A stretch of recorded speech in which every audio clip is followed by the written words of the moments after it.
Hello and welcome to Shooting the Shit, Game of Thrones, Episode 4, Season 3. I'm Dexter. Did you get it right? He got it! I did it. I finally got it right. I'm Oxnard. Episode name was "And Now His Watch Has Ended." Ah. Bum, bum, It's bum. a weird title. It's a little foreshadowing in the, Is it? yeah. Very good episode. Awesome I liked episode. it a lot. Another awesome episode. General overview.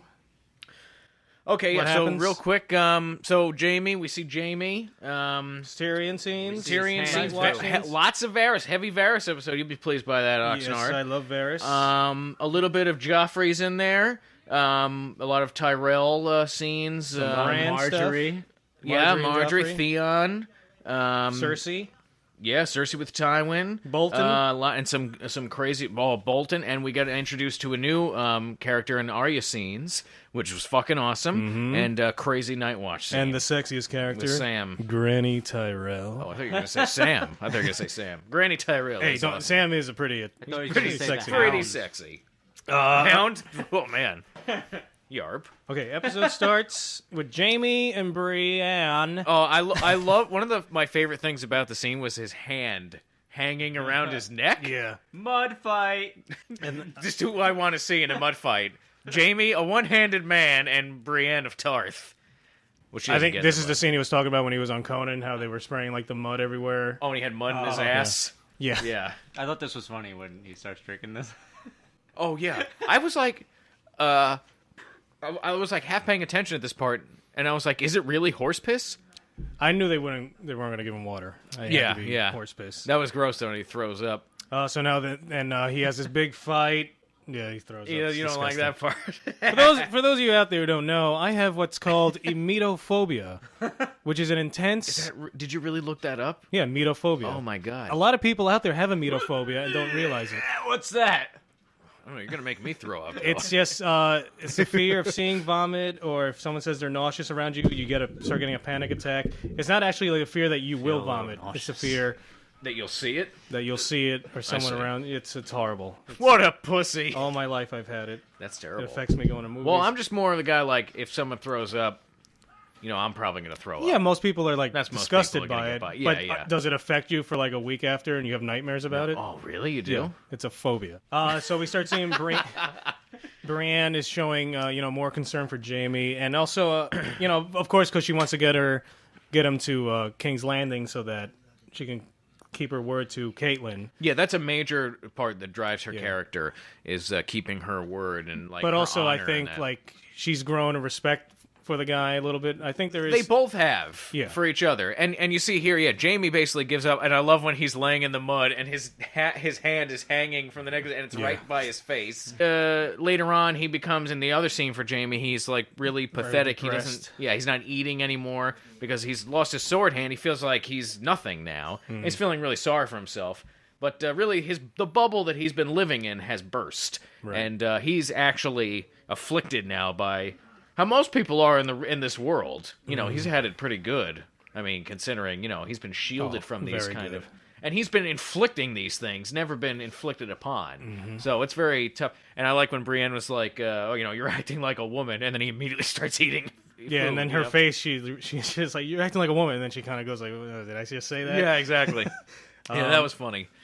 So it was good Jamie scenes. Good. Then after that moves on to some Tyrion and Varys stuff. Now this This This is storyline, really cool. I like this. yeah, this storyline kind of weaves itself throughout the episode. It's not just Varys and this. It's like Varys and this character, Tyrion and that character, and intertwined. So it might get a little confusing. But it starts with Varys telling this the story of how he got his gash. It seems like he really wants throughout the series just like, please let me tell you how I got cut. Yeah, he's like, very... before, don't you remember? I was like, I don't remember he was going to say that to Tyrion.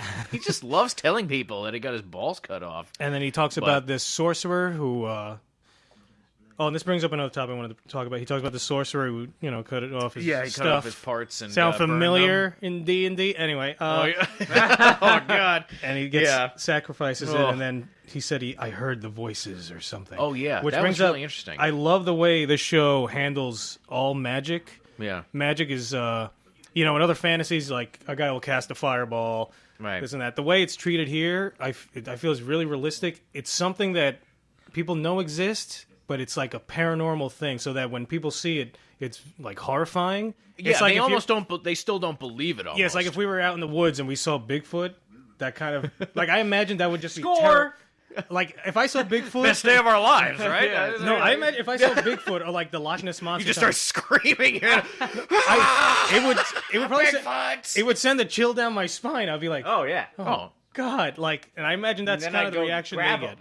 You would go grab Bigfoot. I would try. No, he would tear you to pieces. I would, if he would, then at least I tried. You know. I think if you saw a Sasquatch, That's woods, kind of a good way to go if you think about it. Getting killed by Try Bigfoot. to catch Sasquatch. I guess so. Like that's a hell of an obituary. Yeah. But no one's gonna believe it though. Tried to tame. Everyone's Sasquatch. gonna think that whoever wrote that obituary is a crazy person. He was killed by Bigfoot. Oh, poor Larry. Oh, yeah, Larry. okay. Whatever you say, Merle. And then Varys talks about getting revenge on some guy. And then in this crate is apparently this sorcerer who did it to him. I was not expecting that. Yeah, That's not in the book, right? Not that I remember. And it was really cool because I was like, what's in this crate? Because while he's telling a story about this horrible story about how he was castrated, he's working on this crate. Maybe Varys didn't even know he's in there. No, I'm pretty sure. I'm pretty sure Varys doesn't do anything without knowing what's going to happen. Hey, I got this crate here. Wrong. I got this crate here. It's just been sitting here for a few months. Let me just crack it. Oh, good. What's out of his mouth? I've been waiting for a special day. Oh, you see, so what I was... It looked like it was burned. I think something was stuffed in it, though. I couldn't tell if it was sewn shut, burned shut, or he had, like, stuffed in it. Or it's, like, scarred over. Like, maybe it was cut a bunch of times. I don't know. It's pretty gnarly, though. That was nuts, but I definitely don't remember that from the book. Yeah. And, but it was an awesome scene. That was really cool. Weird. It was really bizarre. Just like, and that was really... And I agree with you completely, Oxnard, about the magic stuff. And it reminds me of like how Peter Jackson handled a lot of the magic in Lord of the Rings. Because he doesn't really seem to like magic. Well, in Lord of the Rings, it's different. Like, there are moments... You know, Gandalf with the Balrog and... Yeah, but he's not, like, for example, the wizard fight between Gandalf and Saruman. Yeah, it's not like, just that like... that could have been so cheesy and magic shitty. missile! Yeah. It's two old men fighting each other. Anyway. Night's Watch, okay. Moving on. I'm almost thinking we should talk about Night's Watch at the end. Yeah, let's save that for... That's kind of the big stuff. And Daenerys. We'll save Daenerys. Okay, so now we get to Bran's dream. Oh, yeah, Bran, that was a short scene. The first thing I thought of was Dragon Ball Z when they're on their way to Namek, Bulma, Gohan, and Krillin. And you know Krillin and Gohan are like sitting there meditating and they're fighting each other in each other's minds. Oh, yeah. That's what's kind of going on there. They're meeting in their minds, right? That's true. Yeah, that's what I think. My mind just went there. Wow, that is amazing.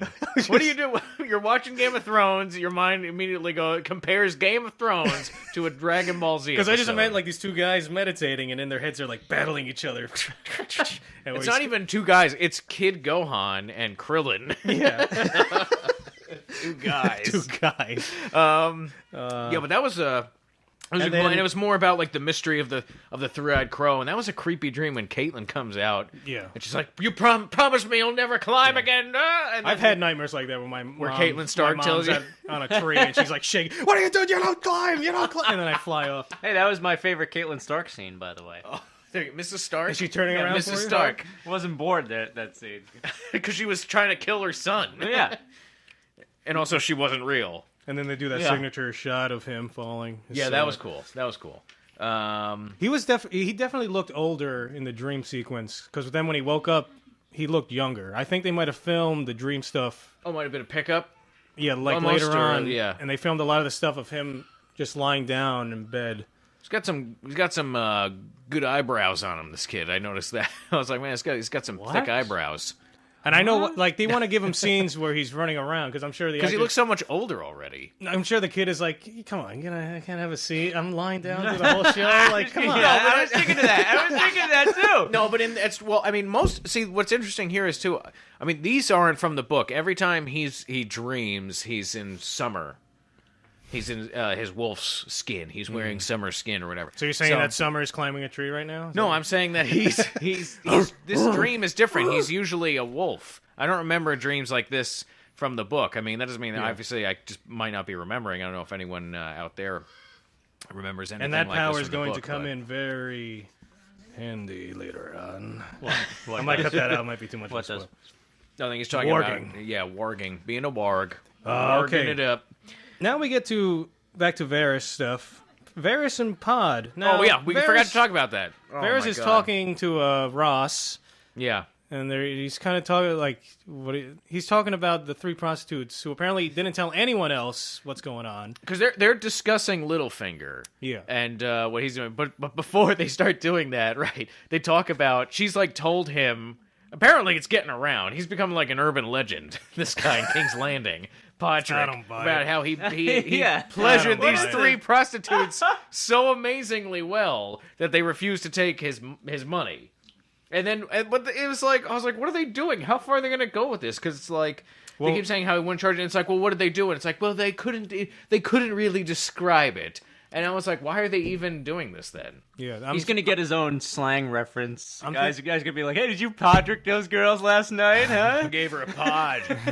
I think they're going to tie Pod in with like Littlefinger. I think Littlefinger's doing something and Pod's involved. And so are those 3. Really? Girls. Yeah, I don't buy it either. I don't think that. I don't buy it. I would be shocked if they did that. Because I don't think understand. It's bizarre to reference it, and like that. That would be so bizarre, though. I mean, it just seems weird. Like just throwing this. It does seem really weird. I think in the book, Pod is just like this guy who helps Tyrion around and stuff. And now he's a squire. So you're like what a squire does. Like a writer just said, let's give Pod. Let's make Pod a part of it, a huge conspiracy, and he's an important part of it. He's like a sex master, and also he's got a 10-inch penis, and he pleasures whores out of their minds, where they pay him to do it, and they can't even describe it.